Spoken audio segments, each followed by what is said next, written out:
I think it was early 80s, late 70s, early 80s.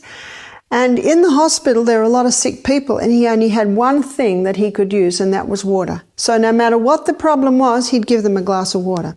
15 minutes later, he'd give them another glass of water. 15 minutes later, he'd give them another glass of water. He only did it because that's all he had. But he noticed as the days and the weeks went by, people were recovering. People with constipation were no longer constipated. People with stomach ulcers were no longer suffering from stomach ulcers.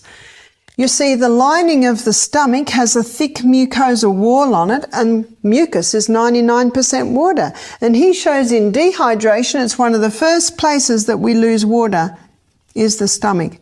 Inside that mucosa lining, there's sodium bicarbonate, designed to neutralize stomach acid if it tries to come through. Well, in this tiny little layer here, there's no sodium bicarbonate. So very easy for the hydrochloric acid to start eating little holes in the lining of the stomach. He claims at the writing of his book to have healed 3,000 cases of stomach ulcer with water alone. He shows that a glass of water half an hour before a meal thickens that mucosa wall. Our hydrochloric acid is made from water. Today is Wednesday. Yesterday, Tuesday, I needed to drink 2 glasses of water so my liver could make enough hydrochloric acid for breakfast this morning. Yesterday, I needed to drink 2 glasses of water, another 2, so my liver could make enough hydrochloric acid for lunch today. And if a person eats 3 meals, that's 6 glasses of water the day before just to make the digestive juices. Wow. That's only digestion. That's not even mentioning all the other body parts. You see, our water loss in a day, I looked at this a little earlier, so I'll recap it. Out of the kidneys, our water loss in a day is approximately 1.5 litres. Via our skin, it is approximately 0.5 of a litre. Out of our colon, it is approximately 0.3 of a litre. If someone has diarrhea and are diarrheaing a lot, it could come up to 0.5, even 1 litre.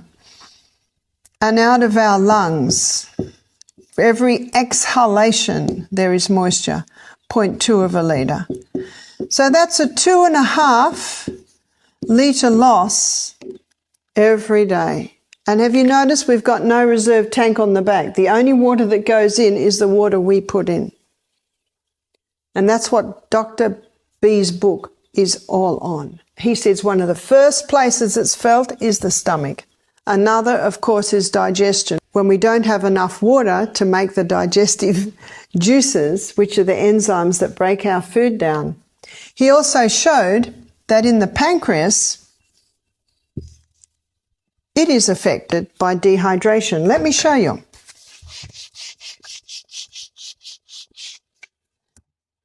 In the pancreas, it releases it releases 4 digestive enzymes in the gut. So we'll put gastrointestinal tract. In the pancreas, pancreatic lipase is released, and it does the final breakdown of fat.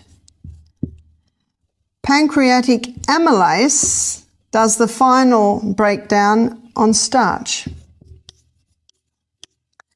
And trypsin, I'll just do a trip here, it does the breakdown of protein. And chymotrypsin, it also does the breakdown of protein. So this is 1, 2, 3, 4 enzymes released from the pancreas that finalize digestion. Most people don't realize that the pancreas is probably the main organ of digestion. When people die of pancreatic cancer, they usually die of malnutrition because they haven't got the final breakdown of their food, so their food can't get out of their gastrointestinal tract and into their blood, so they basically die of malnutrition. The pancreas also releases two hormones from the blood, and this is glycogen and insulin. Now those hormones are released into the blood, and they're the ones that control our blood glucose levels. If they go too high, insulin gets it down. If they go too low, glycogen gets it up. These hormones are constantly balancing the glucose levels in our blood. Very important organ is the pancreas. All of these hormones and these ones here are made from water. So a person can develop diabetes, digestive problems, all because they're dehydrated. Let's move on down to the colon. One of the main functions of the colon is to take water out so stools are formed.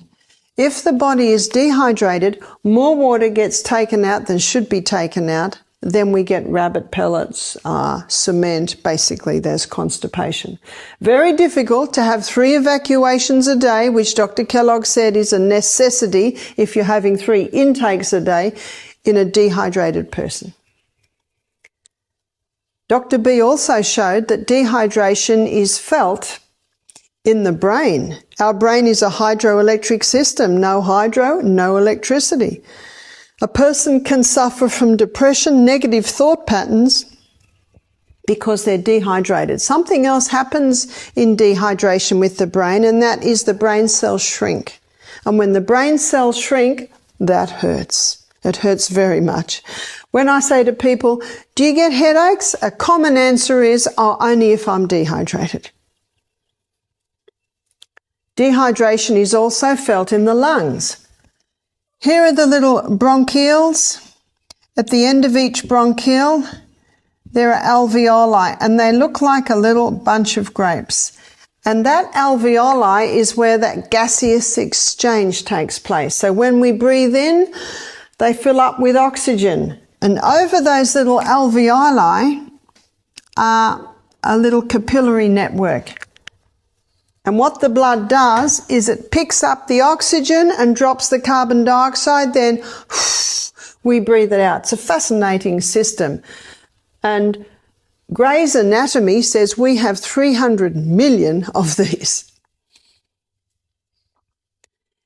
But in each little alveoli, there's a droplet of water. And because of the surface tension of water, do you understand the surface tension of water? When I trained as a hairdresser, I had to learn about surface tension of water.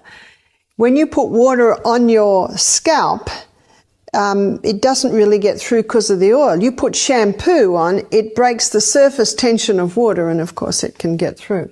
Because of the surface tension of water, and this little minuscule droplet of water in the alveoli, when you breathe out, the majority of your carbon dioxide is breathed out. And so you can get a full quota of oxygen back in. In dehydration, we don't have that little bit of water. So when the person breathes out, they can't breathe out all their carbon dioxide. So that when they breathe in, they're not getting as much oxygen as they could be getting. So here's another point with the most vital element needed for life. We need to be well hydrated to be able to get that oxygen.